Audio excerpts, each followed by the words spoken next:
falando, Deus vai trabalhar de uma forma muito grande. Deus está trabalhando. Eu creio que haverá e está havendo sim um tempo de restauração. Vamos ler o capítulo 8 de Neemias.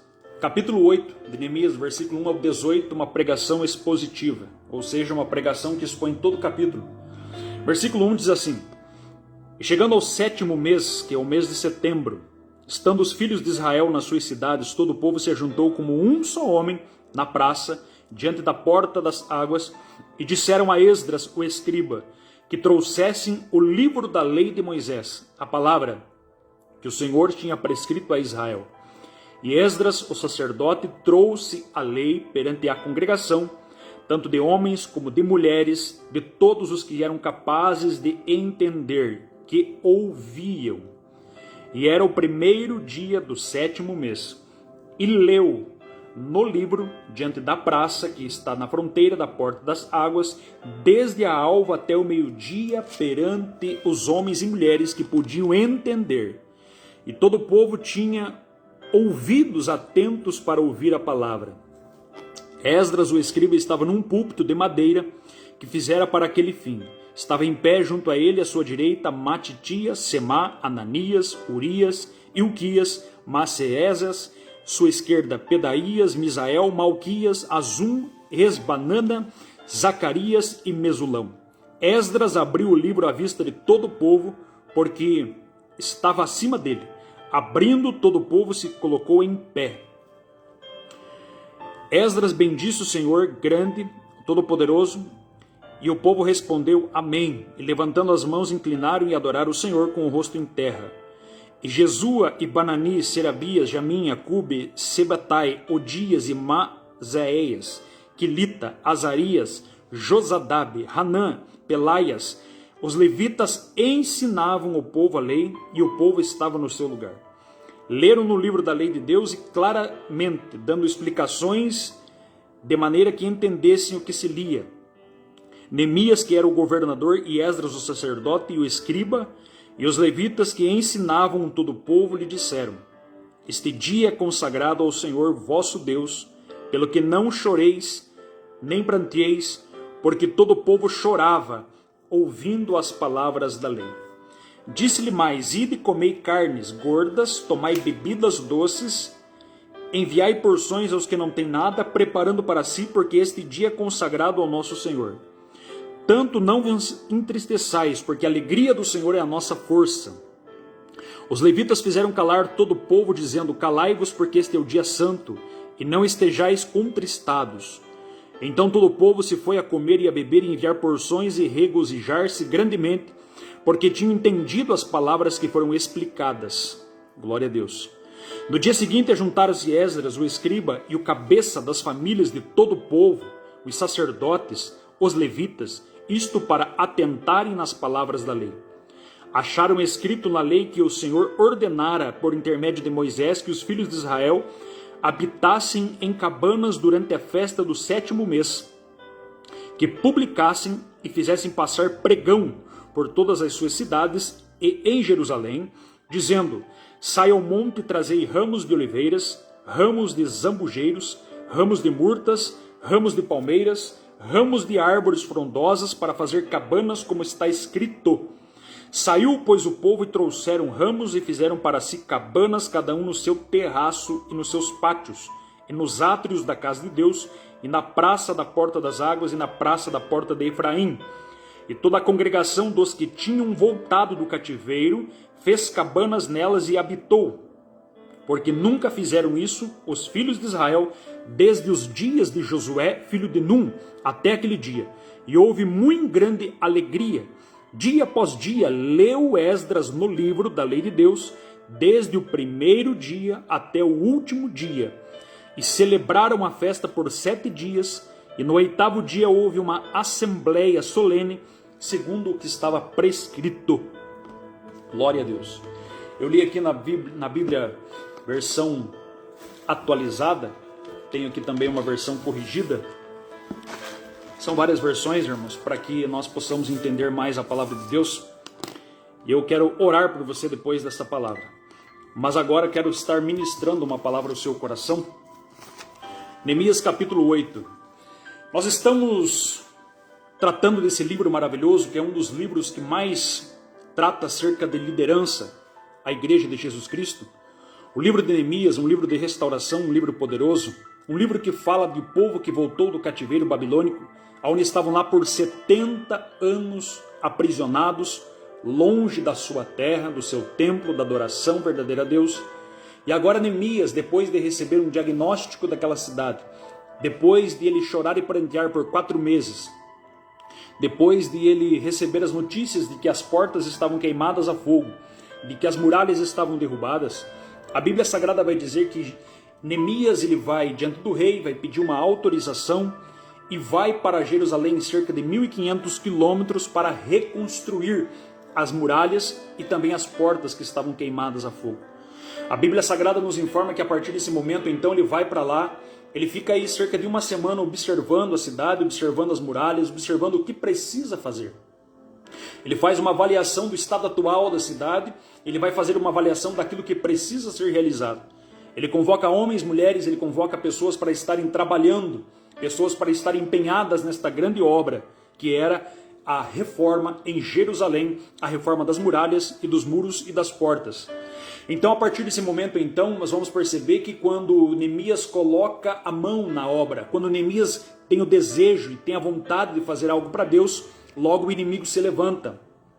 Se levanta usando pessoas influentes da sociedade, usando Sanbalat, Tobias, Gesem, para tentar paralisar esta obra.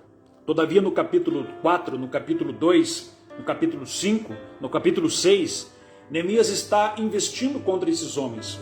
Chega um momento em que os próprios homens, os próprios trabalhadores começam a ser oprimidos pelos governantes e também começam a se queixar para Neemias. Houve problemas internos, problemas externos na realização dessa obra de Deus. Quando chegamos aqui no capítulo 8, eles estão quase concluindo a obra do Senhor. Todavia, agora a reforma dos muros está sendo feita. A reforma das portas já havia sido realizada. Havia uma reforma muito grande na porta das ovelhas, na porta do peixe, na porta velha, na porta do lixo, na porta do vale, ou seja, na porta velha, na porta de Efraim, a porta das águas, na porta da fonte. Cada porta estava sendo reformada, cada porta era um símbolo espiritual para a nação de Israel e também cada porta era um símbolo espiritual para a igreja hoje do Senhor Jesus Cristo. Houve uma reforma nessas portas. Portanto, quando chegamos no capítulo 8, eles vão celebrar agora. Depois aí, aproximadamente cerca de 13 anos, desde que Esdras tinha voltado com a primeira leva de cativeiro, o povo já não ouvia mais a palavra de Deus. 13 anos sem prestar atenção à exposição, à pregação genuína da palavra do Senhor. Quando chegamos no capítulo 8 agora, Neemias vai começar a tratar o povo, juntamente com Esdras, o sacerdote, ou seja, o Esdras, que era o escriba. Eles vão começar agora a trazer uma reforma espiritual. Não é mais a reforma de muros, não é mais erguer paredes, não é mais ajuntar madeira no monte e trazer para construir a casa. Agora é reforma espiritual no coração e na mente do povo, através da poderosa, da inefável, da inerrante, da infalível, poderosa palavra de Deus. No capítulo 8, então, eles vão aqui, como eu fiz essa pequena leitura para você, de 18 versículos, Neemias e juntamente com Esdras, eles vão expor a palavra de Deus para o povo. Eles vão trazer a pregação, a palavra de Deus que estava ali parada. A palavra de Deus que se tinha deixado de lado. A palavra de Deus que tinha virado um objeto obsoleto de culto. Mas agora eles vão resgatar a palavra e vão trazer esta palavra para o povo. E a palavra, quando pregada, ela tem poder. A palavra, quando pregada, irmãos, ela emana graça. Ela emana virtude do Espírito Santo, porque ela é o próprio Deus falando conosco. É a própria essência do Senhor transmitindo graça como uma água de fonte, como vida transmitindo ao seu povo. E aqui, a partir do capítulo 8, então, temos aqui a pregação fiel da palavra de Deus. E nessa noite eu quero iniciar esta palavra fazendo uma pergunta para o teu coração. Qual é a importância da palavra de Deus na sua vida? Qual é a importância da palavra de Deus no seu coração? Em que lugar que a palavra de Deus está na sua vida? Qual é o lugar que essa palavra cabe dentro do teu coração? É um lugar de destaque ou é um lugar que você diz assim, não, quando dá eu leio, Quando eu posso, eu escuto. Qual é o lugar que a palavra de Deus está na sua vida? Nós vamos observar no capítulo 8 que esse povo aqui, eles vão ter desejo para ouvir a palavra de Deus. Só que antes de eu entrar aqui sobre a maneira com que o povo recebeu a palavra de Deus, é interessante notar que esse povo pede para que Esdras trouxesse o livro e lesse para eles. E talvez você diga assim, pastor, que livro era esse? O livro era a Torá. O que era a Torá? A Torá eram os 5 primeiros livros da lei de Moisés. Gênesis, Êxodo, Levítico, Números e Deuteronômio. Ou seja, naquele tempo a Bíblia Sagrada ainda era a Torá. Depois disso vai ter os profetas e também vai ter os escritos, que vai ser o livro de Neemias, Samuel, Reis, Crônicas e assim por diante. A Bíblia hebraica, a Bíblia que Jesus lia. Mas aqui até então a Bíblia era essa, a Bíblia era a Torá. Os escritos em rolos, em pergaminhos, em couro escrito. Ele vai desenrolar aquele couro, aquele pergaminho, e vai ler todos os mandamentos da lei de Deus que estavam no livro de Deuteronômio para o povo aprender. E a Bíblia Sagrada diz que quando Esdras se levanta num púlpito de madeira que estava sobre, ou seja, estava mais alto do que o povo, ele tem ao lado dele 6 homens à sua direita e 7 homens à sua esquerda. Ou seja, estão em cerca de 14 homens, juntamente com os levitas. Eles todos se levantam em reverência à palavra e ele começa a ler a palavra diante do povo. E quando aquele povo começa a ouvir a palavra de Deus, a palavra começa a penetrar o coração. A Bíblia Sagrada vai dizer no capítulo 8 que esse povo começou a louvar o Senhor, engrandecer a Deus. Eles se curvaram diante da majestade do Todo-Poderoso, dobraram os seus joelhos e começaram a adorar o Senhor. E eles fizeram isso desde manhã até o meio-dia, ouvindo a palavra, adorando, recebendo ali cerca de 613 mandamentos, 613 recomendações, promessas, como que o Senhor abençoaria se obedecessem, promessas para os filhos, promessas para os velhos, a lei moral, a lei cerimonial e a lei cívica para o povo. Porque esses 613 mandamentos estavam divididos em 3 partes, moral, cívico e também espiritual. Ou seja, a lei moral, a lei cívica e a lei moral para o povo. A partir desse momento aqui, eles trazem e começam a pregar a palavra, e nós observamos aqui no versículo de número 8, que ele prega a palavra de Deus, e quando ele prega diz assim, e leram no livro da lei de Deus, e declarando e explicando, fazia o que lendo se entendesse. Aqui nós observamos como pregar a palavra de Deus, como ser fiel à pregação da palavra de Deus. Talvez você diga assim, pastor, como que eu devo pregar a palavra de Deus? Como que Esdras pregou? Como que os levitas pregaram? Qual a maneira que eles pregaram a palavra de Deus? Se você ler o capítulo 8, você vai entender a verdadeira maneira de se pregar a palavra do Senhor. Primeiramente, eles vão dizer assim, e leram no livro.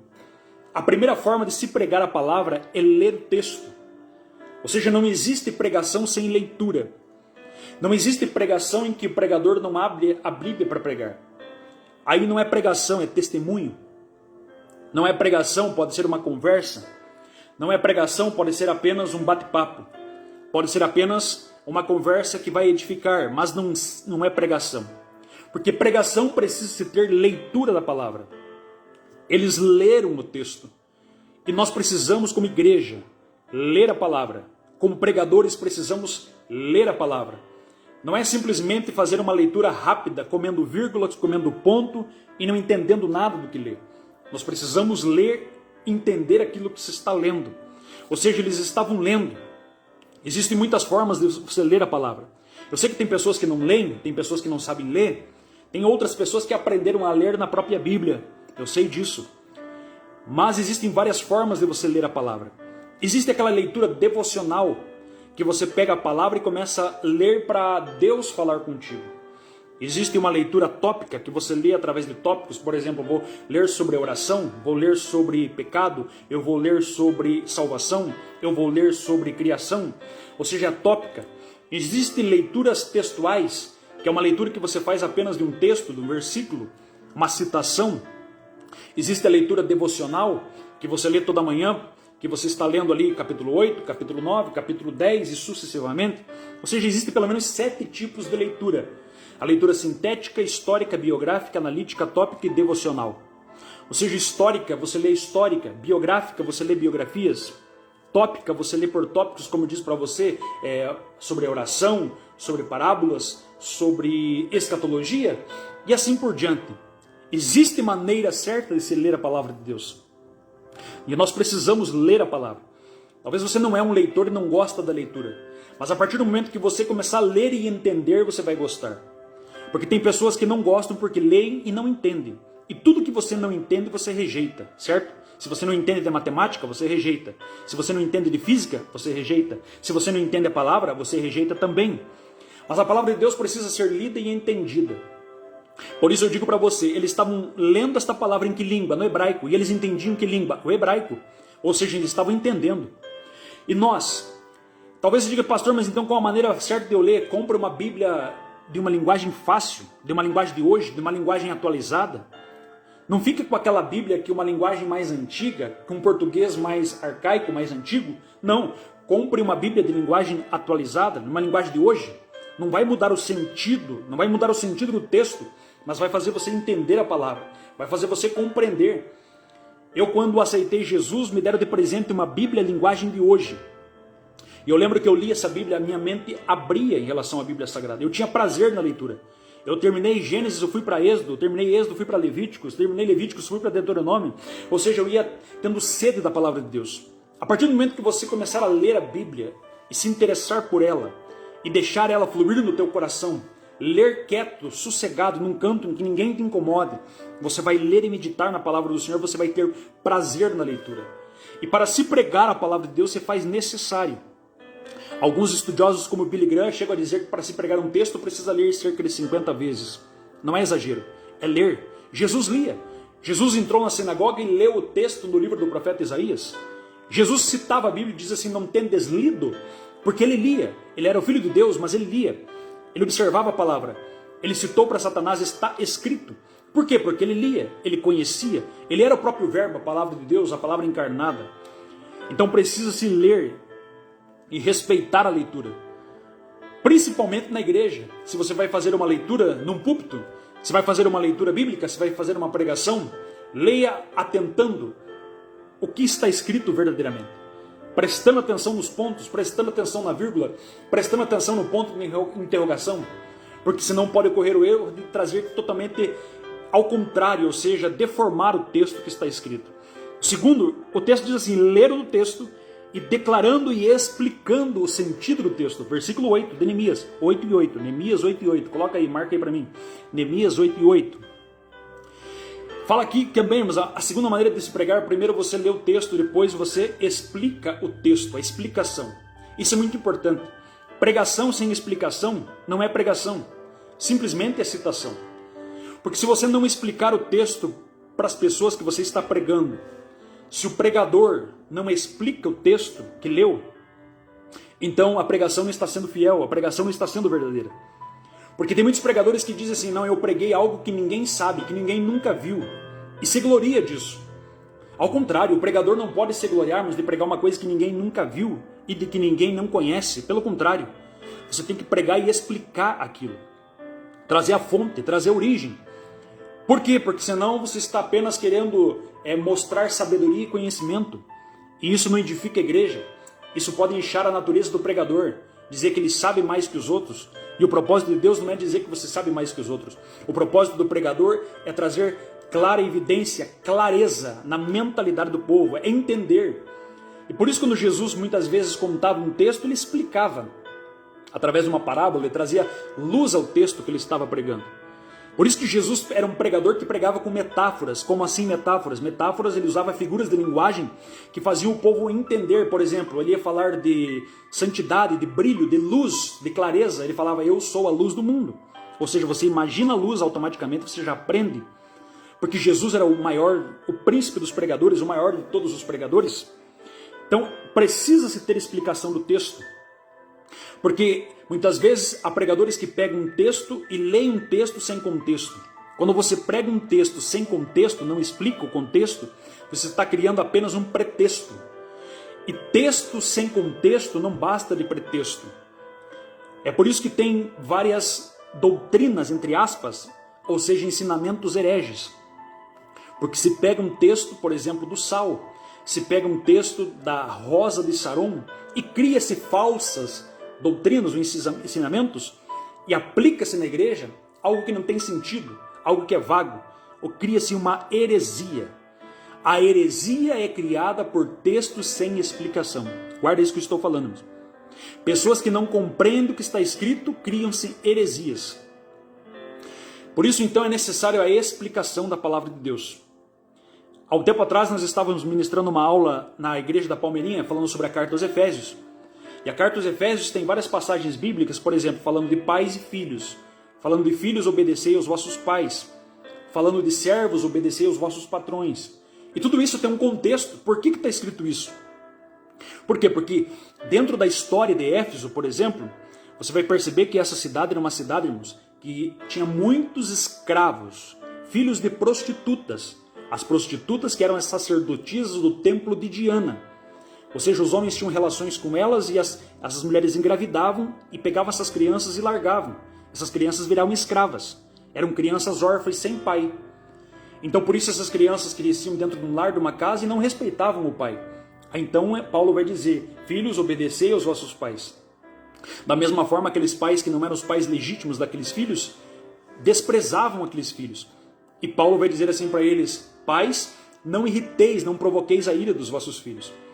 Naquele lugar chamado Éfeso, existia ali também o deus Baco, que era o deus da bebida, o deus da confusão. Ou seja, então as pessoas bebiam para cultuar a Baco. O que Paulo vai dizer? Vocês não servem mais a Baco, vocês servem a Deus. Não vos embriagueis com o vinho que a contenda, mas enchei-vos do Espírito Santo.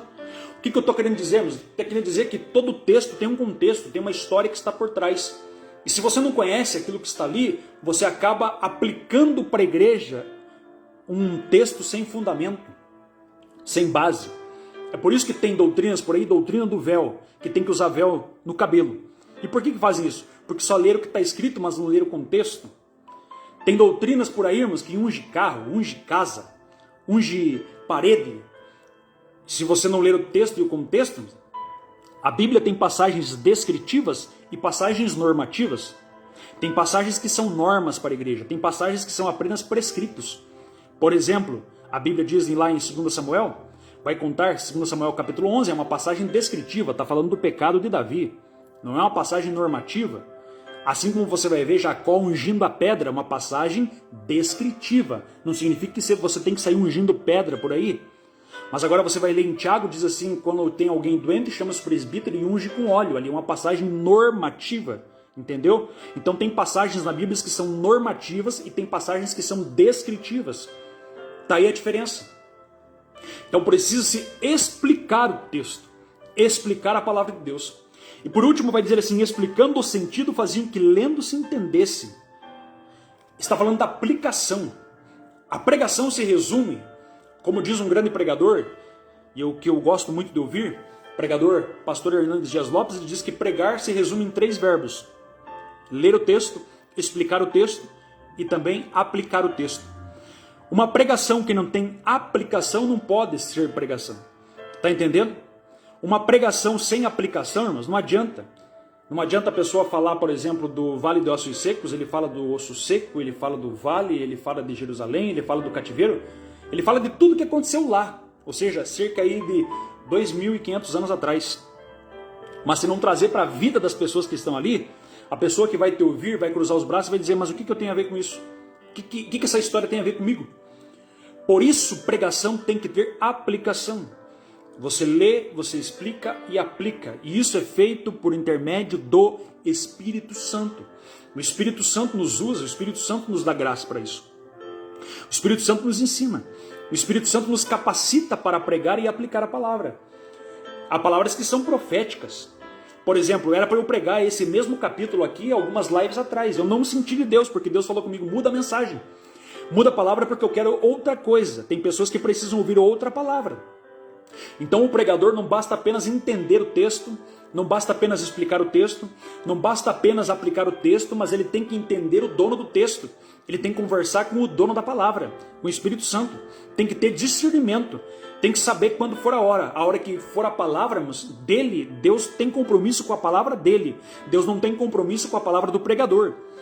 Por isso que tem muitas pessoas frustradas, decepcionadas com o evangelho, com o crente, com a igreja. Por quê? Porque ouviram uma palavra que não era de Deus, ouviram uma palavra que era do pregador.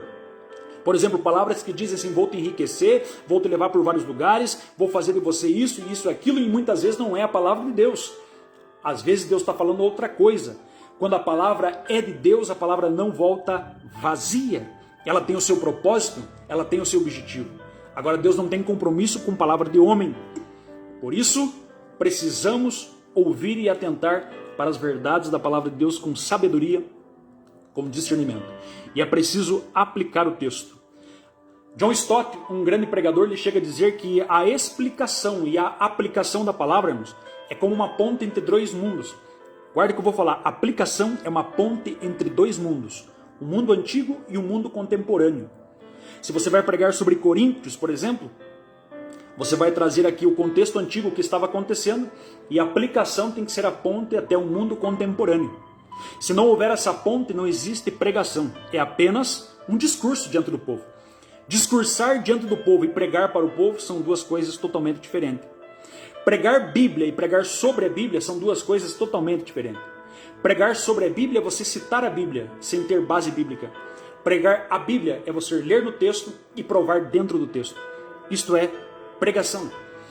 Então, como pregar com fidelidade a palavra de Deus? No capítulo 8, eles leram o texto, eles explicaram o texto e faziam sentido que entendessem, aplicavam. Então aqui Esdras está mostrando a fiel pregação da palavra de Deus. Agora, qual a postura do povo que ouve a palavra? Qual a postura daquele que está ouvindo a palavra na congregação? Qual a postura daquele que está ouvindo a palavra agora diante de uma live como essa? Qual a postura daquele que ouve? Primeiro versículo 1 diz assim, ó: e chegando ao 7º mês, que era o mês de setembro e outubro, porque era esses 2 meses que mais ou menos dá setembro e outubro, e estando os filhos de Israel nas suas cidades, todo o povo se ajuntou com um só homem na praça, diante da porta das águas, e disseram a Esdras, o escriba, que trouxessem o livro da lei de Moisés, que o Senhor tinha ordenado. E Esdras, o sacerdote, trouxe a lei perante a congregação, e como homens e mulheres e todos os sábios, para ouvirem o primeiro dia do mês. E olha o que aconteceu. Ele leu a palavra, e no versículo 3 vai dizer que os ouvidos de todo o povo estavam atentos para ouvir. E quando ele começou a ler, todo o povo se levantou para ouvir a palavra. Primeira coisa, irmãos, a atitude do povo quando vai ouvir a palavra. Está aqui no versículo número 5. Diz assim: abrindo ele o livro, todo o povo se pôs em pé. Fala de reverência pela palavra de Deus. Reverência. Nós precisamos, quando ouvir a palavra de Deus, ter reverência pela palavra. Porque quando você está ouvindo a palavra de Deus, você não está ouvindo a palavra de qualquer um. Você está ouvindo a palavra do Criador do Universo, do Deus, do Todo-Poderoso. É a palavra dele que está sendo ouvida. Por isso, numa congregação, quando um pastor, quando um pregador, quando alguém vai fazer uma leitura bíblica, o mais correto é se coloque em pé. Quando termina-se de cantar o hino, vamos fazer uma leitura, se coloca em pé. Para quê? Porque vamos ouvir a palavra de Deus. Reverência com a palavra. E a reverência com a palavra, irmãos, é quando um pregador está pregando. Quem está ouvindo não pode estar mascando chicletes. Quem está ouvindo não pode estar olhando no Facebook, o bate-papo, o Messenger, o WhatsApp e assim por diante. Não estou falando que você não pode compartilhar aquilo, mas você não pode se atentar para aquilo naquele momento. Por quê? Porque naquele momento é um tempo de você ouvir a palavra de Deus. Há tempo para todas as coisas. Naquele momento é dedicado exclusivamente à palavra. Precisa ter uma reverência. Se há músicos na igreja, os músicos não tem que ficar tocando na hora da palavra. Não tem que ficar ali, mexendo em nada na hora da palavra. Não tem que ficar levantando para tomar água na hora da palavra. Não tem que ficar olhando para fora, na janela, na hora da palavra. A hora da palavra é a hora da reverência, que Deus está falando. Porque se você estivesse conversando com o juiz na presença dele, mascando chicletes, mexendo em celular, levantando qualquer hora para tomar água, com certeza o juiz ia falar assim: meu moço, com licença, outro dia você venha, você não está com reverência, se retire desse lugar. Mas nós, na presença de Deus na igreja, aonde for, quando tratamos de palavra, precisamos ter reverência. Os judeus tinham tanta reverência, mas tanta reverência para com Deus, que quando eles estavam traduzindo o hebraico para o grego, na Septuaginta, cerca aí de 300 anos aproximadamente, no intervalo do Antigo Testamento, naqueles intervalos, ou seja, quando eles estavam traduzindo, diz que quando eles chegavam na palavra Senhor, que a palavra Senhor em itálico grande significa Adonai, quando chegava na palavra Senhor, eles curvavam-se, colocavam-se de joelho e oravam, e limpavam a pena, ou seja, da caneta que estavam escrevendo no tinteiro, ou seja, faziam uma oração, agradeciam a Deus, porque tamanha era a reverência para com a palavra. Quando eles iam ler a Bíblia, o livro da lei na sinagoga, todos se colocavam em pé. Ninguém falava nada. Apenas ficavam ouvindo atentamente a poderosa palavra de Deus. Então a primeira atitude para se ouvir a palavra precisa ter reverência. Versículo 1. O povo pediu para que trouxessem a palavra. Veja bem, o povo pedindo para Esdras, o escriba, dizendo assim, por favor, traga a palavra que nós queremos ouvir. O que é isso? Desejo pela palavra. Fome pela palavra. Eles tinham desejo e fome pela palavra de Deus. E é uma coisa que nós precisamos ter. Nós temos que ter fome de ir para a igreja, não simplesmente para ver os amigos, porque é muito bom ver os amigos. Temos que ir lá para cantar louvores, isso é muito bom, louvar a Deus, é bom ouvir os louvores. Mas o maior desejo nosso precisa ser ouvir a palavra. Porque a palavra, irmãos, ela transforma, liberta, santifica, regenera, purifica, salva, traz conhecimento, traz graça. A palavra de Deus merece ter desejo sobre ela. Imagina um povo que estava 13 anos sem ouvir pregação. De repente eles pedem, traga a palavra para nós. E começaram a ouvir e começaram a chorar. Porque a palavra de Deus ela não pode apenas tocar na razão, mas tem que tocar na emoção. A palavra de Deus, mas não pode apenas tocar no intelecto, mas tem que tocar na alma. Quebrantar o coração daquele que está ouvindo. A palavra de Deus tem esse poder. E é interessante que vai chegar dias, Amós 8:12, Amós 8:12, que as pessoas terão desejo de ouvir a palavra de Deus. Vai chegar dias que as pessoas vão ter essa fome de ir para a igreja, a fome de ouvir o pastor William, a fome de ouvir um pregador, a fome de ouvir a palavra do Senhor e não terão oportunidade. Por quê? Porque não haverá quem pregue, não haverá quem traga uma mensagem, não haverá quem leia uma Bíblia. Por quê, irmãos? Porque o mundo está entrando numa iniquidade tão grande que as pessoas estão se apostatando da palavra. Porque virá tempo, 2 Timóteo capítulo 4, versículo 3, porque virá o tempo em que não sofrerão a sã doutrina, mas terão comichões nos ouvidos, e amontoarão para si pregadores conforme seus próprios desejos, e desviarão os ouvidos da verdade, e voltarão-se às fábulas, às histórias. Hoje tem pregador de história, hoje tem pregador de contos, tem pregador de conto de fadas. Mas a palavra verdadeira é essa que alimenta a nossa alma. Tem pessoas que estão pregando palha, mas nós precisamos pregar o trigo da palavra de Deus. Porque a palavra verdadeira alimenta, satisfaz. Se você vai para a igreja, mas de repente ouve uma palavra que sem conteúdo, você diz assim, eu saí hoje com fome da palavra de Deus. Nós precisamos se alimentar da palavra do Senhor. Precisamos ter desejo e fome pela palavra. Esse povo aqui vai ficar 24 dias ouvindo a palavra. Eles vão ficar de cedo até meio-dia ouvindo a palavra. Quando Paulo pregava lá, quando Eutico caiu da janela, lá em Trode, ele pregou até o meio-dia. Do meio-dia, a Bíblia Sagrada vai dizer que se estendeu a pregação, mas até tarde e até meia-noite. As pessoas ficavam lá ouvindo a palavra de Deus. O que é isso? Fome pela palavra de Deus. Desejo pela palavra de Deus. Do que é que nós estamos com fome? Do que é que nós estamos com desejo? Será que nós estamos com fome pela palavra? Apetite pela palavra? Querendo ouvir a palavra? Assim diz o Senhor, irmãos. Ele está falando conosco. Terceira postura do povo diante da palavra está no versículo 3. A primeira postura está no versículo 1, desejo. A segunda postura está no versículo 5, reverência. A terceira postura está no versículo número 3, diz assim: e leu nela diante da praça que está diante da porta das águas, porque a porta das águas era a porta da palavra. A água representa a palavra. Desde a alva até o meio-dia, perante os homens e mulheres e sábios, e os ouvidos de todo o povo estavam atentos ouvidos atentos. Significa que quando você está ouvindo a palavra, mas é ouvindo a palavra, não é escutando música, não é vendo a novela, é ouvindo a palavra. Ouça aquilo que o Espírito Santo está falando contigo. Eu já vi na minha igreja, na congregação que congrego, na congregação que pastoreio, o Espírito Santo querendo falar com pessoas e as pessoas prestando atenção em outras coisas. Pessoas batendo papo, pessoas conversando, pessoas saindo para fora para tomar água, pessoas se entretendo com o que está lá fora, com o corpo dentro da igreja e com a mentalidade fora. E o que é isso? Mas deixa de ouvir aquilo que o Espírito Santo está ministrando naquele exato momento. Mas precisamos aqui ser atentos, ouvidos atentos ao que o Espírito Santo está ministrando. Por isso que quando Deus vai falar com a nação de Israel, lá no capítulo 6 de Deuteronômio, diz assim, ouve, ó Israel, o Senhor teu Deus. Ele usa Jeremias para dizer, terra, terra, terra, ouve a palavra do Senhor.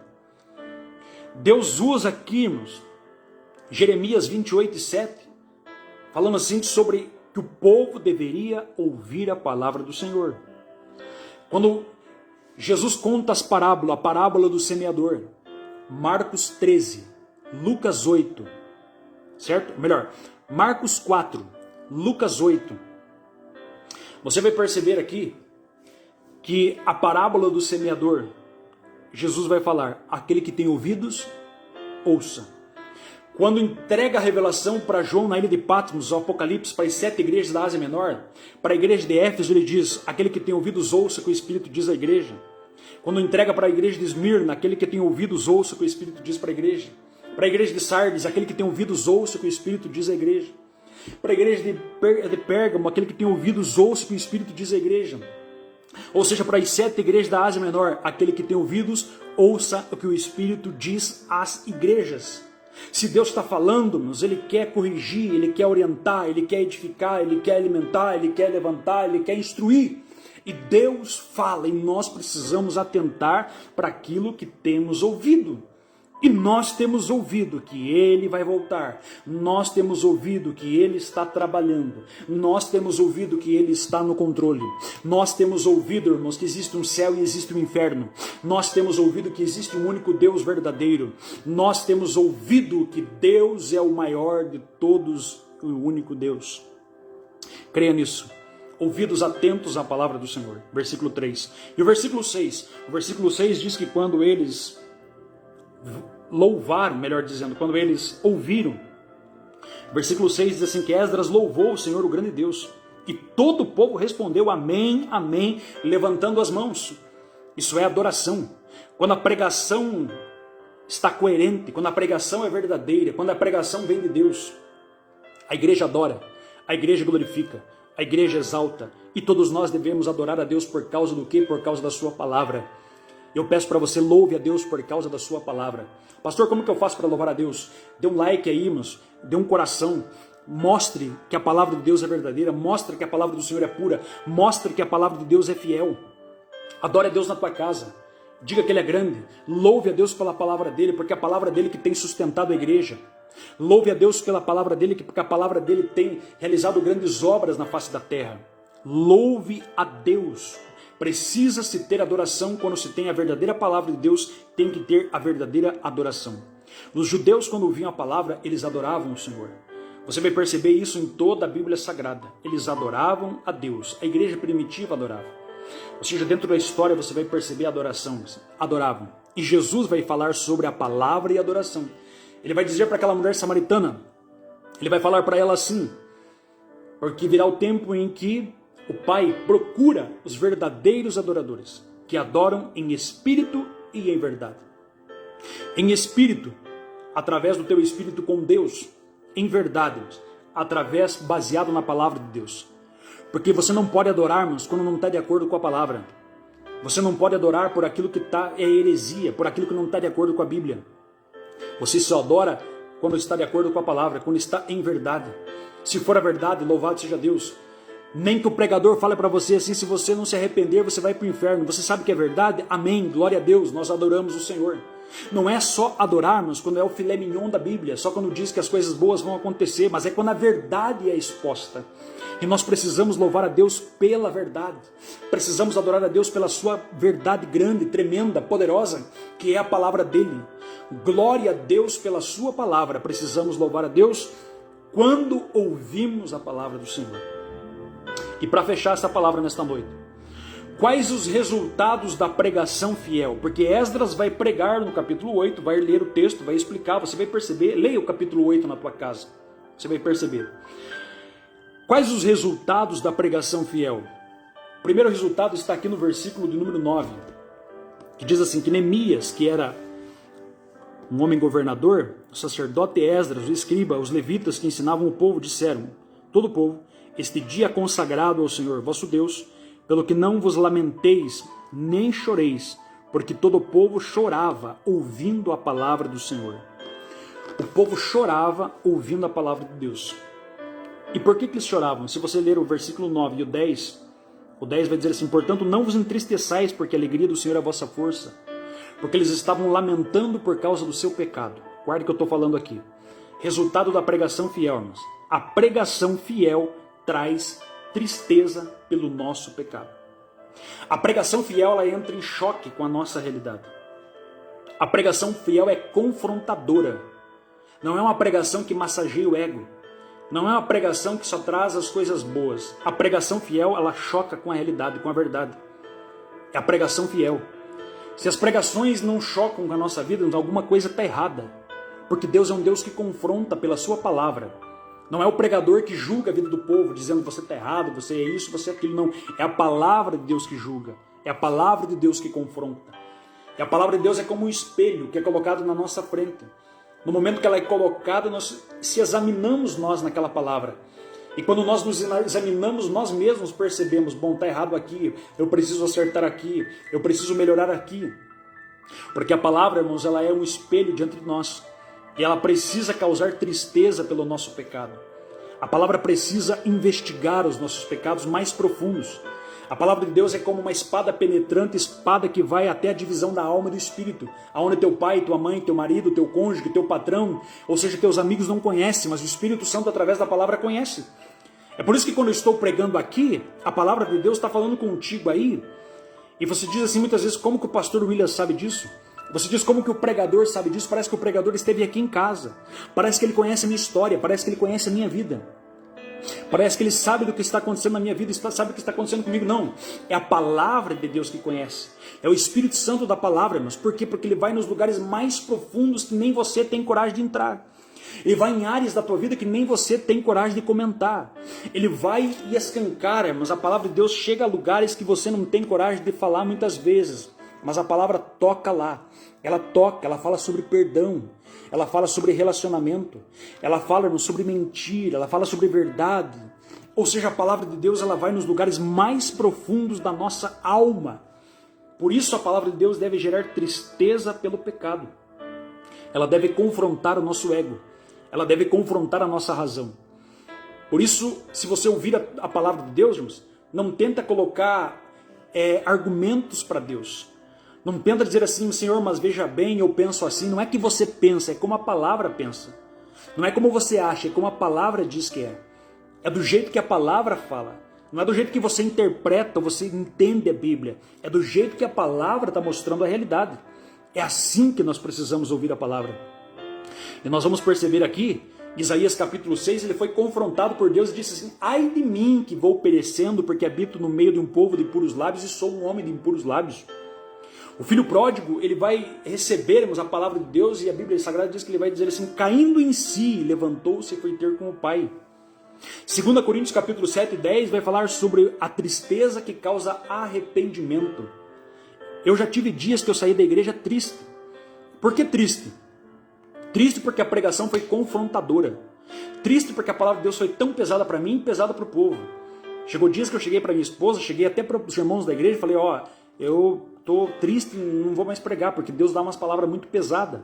E primeiro pega em mim, irmãos. Eu não estou julgando ninguém, não sou melhor que ninguém. Primeiro pega em mim. Eu vou ter que dar mais conta daquele que você está ouvindo aí. Por quê? Porque a palavra primeiro fala comigo, fala conosco, fala com os pregadores. Nós temos um juízo maior, muito mais do que aqueles que estão ouvindo. Mas a palavra precisa trazer tristeza pelos nossos erros, pelos nossos pecados. Versículo 9. Versículo 10 vai dizer assim que Portanto, não vos entristeçais, porque a alegria do Senhor é a vossa força. Ao mesmo tempo que a palavra produz tristeza pelo pecado, ela produz alegria pelo perdão. Anota aí. A palavra de Deus tem que produzir tristeza pelo nosso pecado e tem que produzir alegria para o nosso perdão. Por isso que tem pessoas que saem tristes e tem pessoas que saem alegres do culto. Por quê? Porque quando a palavra confronta verdadeiramente, irmãos, e você fica argumentando com Deus, você não entende, você não recebe muitas vezes, você fica só triste. Mas se você entender, se você se colocar na presença do Senhor, você vai entender que a palavra de Deus, ao mesmo tempo, ela vai gerar perdão, vai gerar alegria e restauração. Por isso que Ezequiel disse assim, que a palavra do Senhor, ele comeu. Deus falou para ele assim, come o rolo. O que era o rolo? O rolo era o pergaminho da palavra. Falou para ele assim, come esse rolo. E ele comeu, e a Bíblia diz que era doce na boca como mel. Quem está entendendo, diga amém. Ou seja, a palavra era doce na boca, e quando desceu ao estômago, era amargo como fel. Por quê? Na boca a palavra é doce. Significa que falar da palavra, irmãos, é fácil, é doce. É gostoso falar da palavra, é doce. Mas na prática, quando ela está na nossa vida, quando essa palavra entra para dentro de nós, ela se torna amarga. É amargo, mas cura. É amargo, mas traz vida. É amargo, mas soluciona os problemas da nossa vida. É amargo, mas essa palavra traz vida e gera avivamento verdadeiro no nosso coração. Por isso ela produz aqui alegria. E o texto vai dizer assim que a alegria do Senhor é a nossa força. A alegria de Deus que gera força na igreja, mas é a palavra de Deus. Quando a palavra está sendo pregada, o Espírito Santo está gerando força na igreja.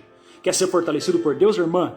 Irmã que está me ouvindo, irmão que está me ouvindo, membro da igreja da Palmeirinha que está me ouvindo, amigo que está me ouvindo, você que está nessa live agora, quer ser fortalecido por Deus?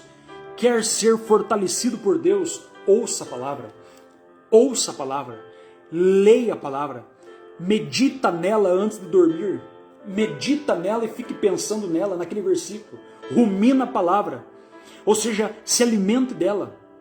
De dia, de noite, na hora do trabalho, no carro, dirigindo, medita na palavra, pensa na palavra e você vai ver Deus falando contigo. Você vai ver Deus te direcionando. Você vai ver Deus te dando respostas que você não pensava. Você vai ver Deus abrindo a tua mentalidade, transformando a tua mente através do poder da palavra dele. Glória a Deus. Ou seja, porque a palavra traz fortalecimento. A Bíblia diz assim, fortalecei-vos no Senhor e na força que vem do seu poder. O que já é poder na igreja, mas é a oração e a palavra. Duas coisas que não podem faltar na nossa vida. Oração e palavra. Quer ser fortalecido? Leia a palavra. Pastor, estou sem força de ler a palavra. Escute a palavra. Ouça a palavra. Nem que seja dormindo, irmãos. Coloca um áudio da palavra no teu ouvido e deixa a palavra trabalhar no teu coração. Se atente para a palavra. Começa a meditar na palavra do Senhor. E você vai ver a transformação na tua vida. Glória a Deus, traz fortalecimento. Aí você vai poder dizer como o apóstolo Paulo, agora posso todas as coisas naquele que me fortalece. Porque quando você olha, irmãos, para a palavra, você é fortalecido por Deus. Estamos passando a pior pandemia, um dos piores problemas da história. Mas sabe o que nos fortalece? Diante do luto, diante das percas, diante dos problemas financeiros, diante da doença que nos fortalece, é a palavra. Porque se não fosse essa palavra, irmãos, já teríamos sido sucumbido. Tinha gente que tinha se suicidado. Tinha as pessoas que tinham se matado. Tinha pessoas que tinham se desesperado. Mas a igreja não se desespera. O povo que crê na palavra não entra em desespero. Porque a palavra do Senhor nos fortalece. A palavra do Senhor nos coloca em pé. A palavra do Senhor nos cria ânimo, alegria, força e coragem na nossa vida. E toda honra e glória pertence a Deus nessa palavra. Quais os resultados da pregação fiel? Tristeza pelo pecado, alegria para a salvação. Olha aqui para mim, nós temos que aceitar Jesus não com medo do inferno, mas com alegria de ir para o céu. Nós temos que aceitar Jesus não com medo do juízo de Deus, mas feliz por receber a graça de Deus. É isso que é o Evangelho. A Bíblia Sagrada vai nos mostrar aqui no versículo 12 que o resultado da pregação gerou a prática do amor. Versículo 12. Diz assim, então todo o povo foi comer e a beber, enviar porções e fazer grande festa, porque entenderam que as palavras que lhe faziam saber. E ainda continua dizendo, irmãos, que esses homens pegaram e repartiram com as pessoas Eles repartiram, celebraram a festa e repartiram com aqueles que não tinham. Ou seja, eles repartiram com outras pessoas. Aqui no versículo 12 você vai ver sobre isso. Você vai perceber que eles repartiram com outras pessoas aquilo que eles tinham. E a verdadeira palavra de Deus, ela deve gerar isso na nossa vida. Não é só aquela pregação dentro da igreja, ela tem que se refletir lá fora. Porque a Bíblia Sagrada vai dizer em João 3,17, 1 João 3,17. Coloque aí para mim. Irmão Norton, escreve aí por gentileza, o irmão Norton que me ajuda nas lives, o Alisson também. Coloque aí embaixo por gentileza, 1 João 3,17 e leia esse versículo. Diz lá, que aquele que vê seu irmão passando por necessidade, precisando de uma cesta básica, precisando de uma ajuda, e não fizer nada, ele não tem o verdadeiro amor de Deus, ele é mentiroso. Porque quem tem o verdadeiro amor de Deus, ele ajuda o próximo, ele estende a mão para o próximo. Por isso nós pedimos sempre na igreja campanha do quilo, campanha do macarrão, porque para ajudar aquelas pessoas que estão passando por necessidade. Tem muitas pessoas desempregadas, tem muitas pessoas que estão com seus comércios fechados, tem muitas pessoas que foram mandadas embora, tem muitas pessoas que estão precisando de alimentos. E nós precisamos ouvir a palavra e colocar isso em prática. Nós precisamos ir no mercado, comprar um pouco a mais e ajudar aquele irmão que está precisando. Precisamos fazer isso, porque Deus será glorificado, o nome dele será honrado. Não é preciso você ajudar o próximo, ajudar o morador de rua e colocar na internet para todo mundo vermos aquilo que você está fazendo, não. Faça para Deus, glorifica a Deus através dessa grande obra. Eu tenho certeza que Deus será exaltado e um dia você será recompensado por Ele. Glória a Deus por isso. Quais os resultados da pregação fiel da palavra de Deus? Primeiro, tristeza pelo pecado. Segundo, alegria e fortalecimento. Alegria de ir para o céu. Terceiro, versículo 12, amor ao próximo. E qual que é o próximo? Versículo de número 6, adoração quebrantada. Diz aqui que o povo adorou o Senhor com o rosto em terra. Versículo 6, adorou com o rosto em terra. Que é isso? Quando a palavra de Deus fala conosco poderosamente, nós ficamos sem forças, ficamos sem reação. O que nós sabemos é apenas abraçar os irmãos, chorar, lamentar e se alegrar também ao mesmo tempo. Isso é quebrantamento. Já houve cultos na nossa igreja que nós não conseguimos ir embora para a glória de Deus, que as pessoas choravam, se abraçavam. Um quebrantamento muito grande, um perdoando o outro, perdão, pessoa correndo de um lado pedindo perdão, pais, filhos se abraçando, perdão. O que é isso? Quebrantamento. A palavra de Deus precisa gerar uma adoração com quebrantamento. Não é uma adoração da boca para fora, não é a adoração do microfone ungido, porque tem alguns por aí que adoram só quando está com o microfone na mão. Tem alguns que adoram só quando ele prega.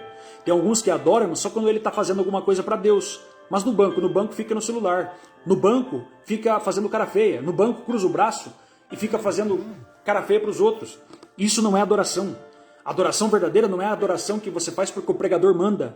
Não é porque o pregador mandou levantar o braço. Isso não é adoração sincera e quebrantada. Pregação quebrantada, mas é a pregação que você diz: Senhor, eu não sou nada, o Senhor é grande, o Senhor é poderoso, o Senhor é fiel, eu preciso da tua graça, eu preciso da tua misericórdia, eu preciso do teu perdão. Isso é a verdadeira adoração. Adoração quebrantada não é a adoração que você cobra para cachê para pregar. Adoração quebrantada não é a adoração, irmãos, que você estipula preço para pregar o evangelho. Adoração quebrantada é a adoração que você se quebranta pelo poder da palavra e não pelo argumento, e não pela psicologia, e não pelo argumento do pregador. Não porque é forçado, mas sim porque a adoração quebranta o nosso coração. Você se rende, você não consegue ficar em pé, você dobra os teus joelhos e diz: só o Senhor é Deus. O Senhor é poderoso, o Senhor é majestoso, eu te louvo, te glorifico. Isto é, a pregação fiel gera quebrantamento do povo. Versículo 12, vai falar aqui, diz assim: então todo o povo se foi a comer e a beber, enviar porções e a fazer grandes festas, porque entenderam as palavras que lhe faziam saber. Entenderam, guarda essa palavra, entenderam, versículo 12. Fala do entendimento. Pregação fiel precisa se ter entendimento. Não é aquela pregação que só tem barulho, só faz alarde, só grito, só berro. Não é, irmãos. Esse tipo de pregação não glorifica a Deus. Esse tipo de pregação incha. Ou seja, incha, o que incha? Ele traz uma alegria momentânea, como fogo de palha. Sabe fogo de palha? Faz aquele fogo momentâneo assim, de repente está tudo apagado. Terminou. Depois do culto, terminou o culto, ou seja, terminou o quebrantamento. Por quê? Porque o culto verdadeiro precisa ter entendimento. Se você ler comigo o Salmo 119, verso 25, eu vou achar esse versículo para você. Salmo 119, verso 25. O texto diz assim. Salmo 119, verso 30. Abra a boca e aspiro, porque anelo os teus mandamentos. A revelação da tua palavra esclarece e dá entendimento ao simples. A revelação da tua palavra esclarece e dá entendimento ao simples. Duas palavras: esclarecer, dar entendimento. A verdadeira pregação da palavra fiel traz clareza e entendimento. Não é aquele tipo de pregador, palavra, que você sai no final do culto e alguém chega para você e diz assim: o que foi pregado? Sabe que não sei, estava tão bom. Não é essa pregação. É a pregação que você diz assim: eu fui edificado, eu aprendi. Ou seja, eu estava fazendo errado, a partir de hoje vai ser diferente. Eu fazia de forma errada. Glória a Deus por isso. É a pregação que transforma a mente. Ou seja, uma renovação de mente, é uma renovação de entendimento. É a compreensão verdadeira da palavra de Deus. Por quê? Porque quando a parábola do semeador explica muito bem isso. Quando a palavra é uma palavra apenas emotiva, a semente nasce, mas quando vem o sol, quando vem as lutas, quando vem o problema, quando vem as tentações, ela seca, cai, murcha. Quando vem os espinhos, ela morre. Mas a pregação que está numa boa terra, num coração que entende e compreende, está lá em Mateus 13, está lá em Lucas 8, leia sobre isso. Quando se entende, quando se compreende, gera frutos, se gera resultados. Tem resultado daquilo que ouviu. Isso é a pregação que glorifica a Deus. Quando se gera frutos e resultados para a glória dele. Quando se tem entendimento daquilo que você ouviu.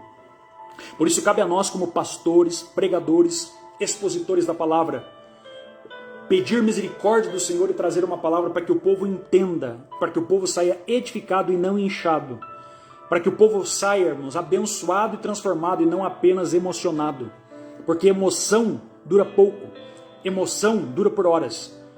Por isso que o texto ainda vai dizer no versículo 13 e 14 aqui, diz assim, 13 e 14: e no dia seguinte ajuntaram-se os cabeças dos pais de todo o povo e sacerdotes para tentarem as palavras dessa lei.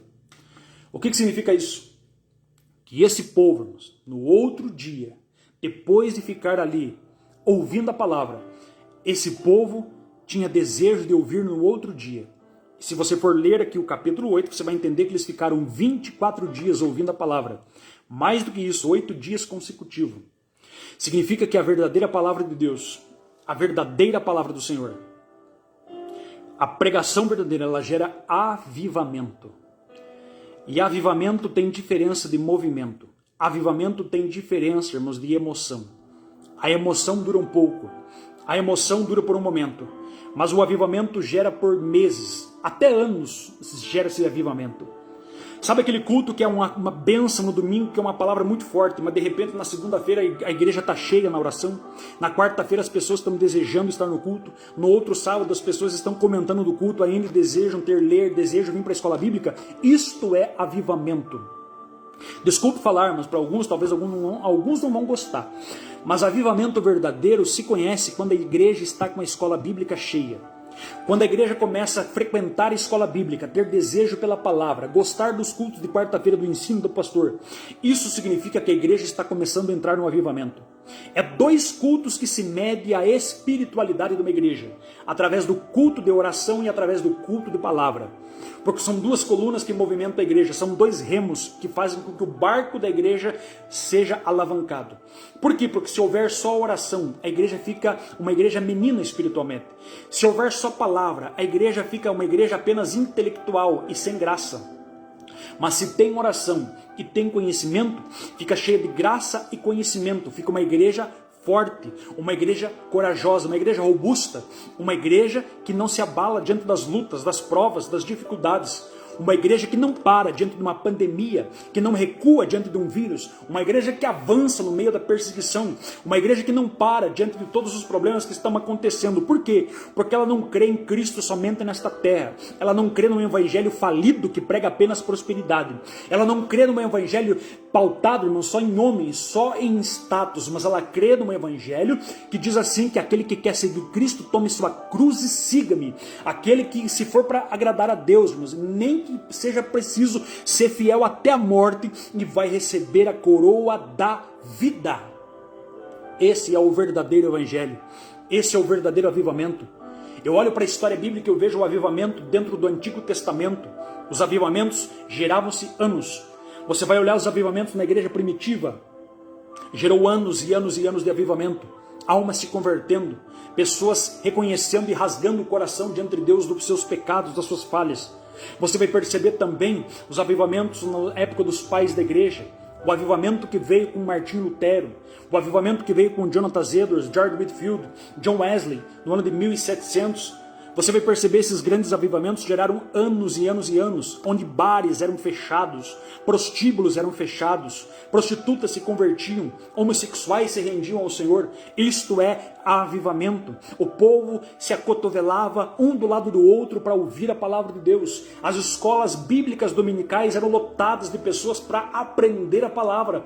Aos cultos de orações as pessoas não queriam ir embora. Isto é o verdadeiro avivamento, que vem da verdadeira palavra de Deus. E nós precisamos buscar esse avivamento. Eu creio que haverá um grande avivamento. Eu quero e desejo, em nome de Jesus, que haja um grande avivamento. Se você deseja isso, diga amém. Se você crê nisso, diga amém. Cremos num verdadeiro avivamento, buscamos um verdadeiro avivamento. E tudo vem da poderosa palavra de Deus. Neemias capítulo 8 vai falar sobre a poderosa palavra de Deus. Glória a Deus pela sua palavra, irmãos. Você pode glorificar a Deus pela sua palavra? Graças a Deus. Estamos pregando aqui capítulo 8 de Neemias. Encerramos aqui esta palavra. E eu encerro esta pregação nesta noite, falando contigo. O que tem impedido? Guarda essa pergunta se quiser colocar embaixo aí. O que impede você de ter mais compromisso com esta palavra? O que impede você de começar amanhã um compromisso de leitura bíblica da palavra? O que impede você amanhã de começar um projeto de ouvir pelo menos um capítulo da Bíblia por dia, nem que seja lá no YouTube? O que impede você hoje até mesmo